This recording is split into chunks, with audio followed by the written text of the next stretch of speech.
ओम शांति। सुनते हैं आज 9 मार्च की मुरली का मुरली मंथन। आज की मुरली में बाबा ने कहा, बच्चे मैं तुम्हारी ज्ञान रत्नों से झोली भरता हूँ। और बच्चे जो तुम्हें मैं सुनाता हूँ, ज्ञान रत्न सुनाता हूँ, तुम बच्चों को विचार सागर मंथन करना है, रिवाइज करना है।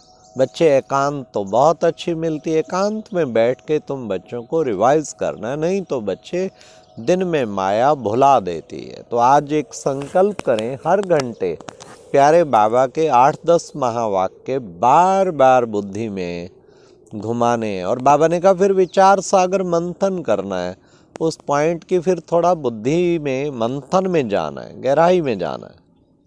फिर बाबा ने कहा, देखो बच्चे, तुम बच्चों को अब जो बाप मिला है तो तुम बच्चों को कितना न, जैसे बाबा प्यार का सागर है, तुम बच्चों को भी प्यार का सागर बनना है, तुम्हें बहुत मीठा बनना है।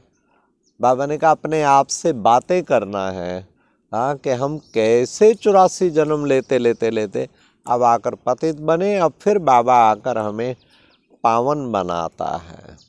तो बाबा ने कहा तुम बच्चों को अंदर में कितना सुंदर सुंदर ज्ञान की बातें रमण करते रहना चाहिए। और फिर बाबा ने आज का दर पे आए हैं कसम खा के, ये था आज मुरली सॉन्ग। बाबा ने कहा इसका क्या मतलब है? बच्चे वहाँ तो काशी कलवट खाते थे। बाबा कहते हैं कि इसका मतलब ये है कि तुम बच्चे यहाँ आए हो जीते जी मरने के लिए, और बाप आया तुम्हें वापस ले जाने के लिए। ये सुख धाम ले जाएगा वाया शांति धाम, और अब इस दुख धाम से बाबा छुटकारा कराए देते हैं। फिर बाबा ने कहा, देखो बच्चे, तुम हो खुदाई खिदमतगार, तुम हो बाबा की रूहानी सर्वेशन आर्मी, तो तुम बच्चों को बड़े प्यार से बाबा की सर्विस करनी है। सर्विस में बच्चों को अपना सब कुछ सफल करना है। फिर बाबा ने कहा, देखो बच्चे, हिस्ट्री ज्योग्राफी रिपीट्स इटसेल्फ। ये 84 जन्मों की हिस्ट्री ज्योग्राफी फिर रिपीट होती है। मनसा वाचा कर्मणा किसी को भी दुख नहीं देना है। दुख देंगे तो दुखी होकर मरेंगे, इसलिए बाबा ने कहा सबको सुख देना है, क्योंकि तुम हो सुख के सागर, सुख दाता के बच्चे, सबको सुख देना है। तो बाबा ने कितना अच्छा कहा, देखो बच्चे, कमल पुष्प समान, गृहस्थ व्यवहार में रहते कमल फूल समान पवित्र रहना है। इसलिए बच्चे ये है, देखो, ज्ञान और फिर भक्ति और फिर वैराग्य। तो ज्ञान भक्ति वैराग्य। अभी वैराग्य किस चीज़ से? पुरानी दुनिया से वैराग्य, देह और देह के संबंधियों से वैराग्य। बच्चे, तुम्हें इस देह अभिमान को तोड़ना है। ये सब स्त्री बच्चे माल मामा चाचा काका सब समझो मरे पड़े हैं, अब मुझे तो बाबा के पास जाना है। तो बाबा ने कहा देह अभिमान तोड़ के आत्म अभिमानी बनना है। कितनी छोटी सी आत्मा में कितना भारी पार्ट भरा हुआ है, इस बात को अच्छी तरह से समझना है। फिर बाबा ने कहा कि बच्चे देखो, तुम रूहानी रॉयल्टी द्वारा, चेहरे और चलन के द्वारा रूहानी रॉयल्टी का अनुभव करने वाले पवित्र भाव, संपूर्ण पवित्र भाव, तो पवित्रता की तुम्हारे चेहरे और चलन से नज़र आए, रॉयल्टी झलक फलक तुम्हारे नज़र आनी चाहिए।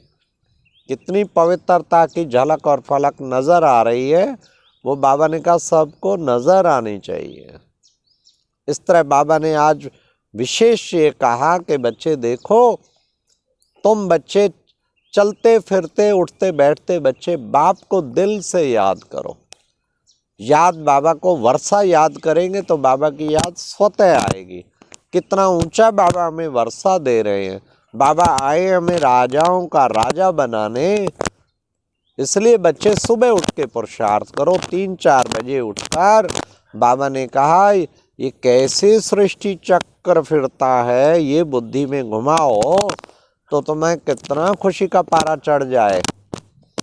इसलिए बाबा ने कहा कि अमृत वेले का टाइम बहुत अच्छा है, पर अमृत वेले कईयों को माया भी बहुत आती है, उस माया पर विजय प्राप्त करनी है। अमृत वेला शक्तिशाली वेला है। वरदान प्राप्त करने हो तो अमृत वेले बाबा से लिंक लगाओ, तो कितने वरदान मिलते हैं, ढेर वरदान मिलते हैं। तो बाबा ने कहा तुम बच्चों को पढ़ाई अच्छी तरह से पढ़नी है, तुम्हें सब तरफ से ममत्व निकाल देना है। बच्चे, बाप की याद से ही तुम्हारे विक्रम विनाश होंगे। जितना बाप को दिल से याद करेंगे विक्रम विनाश होते जाएंगे। अच्छा, ओम शांति। ये था आज का मुरली मंथन।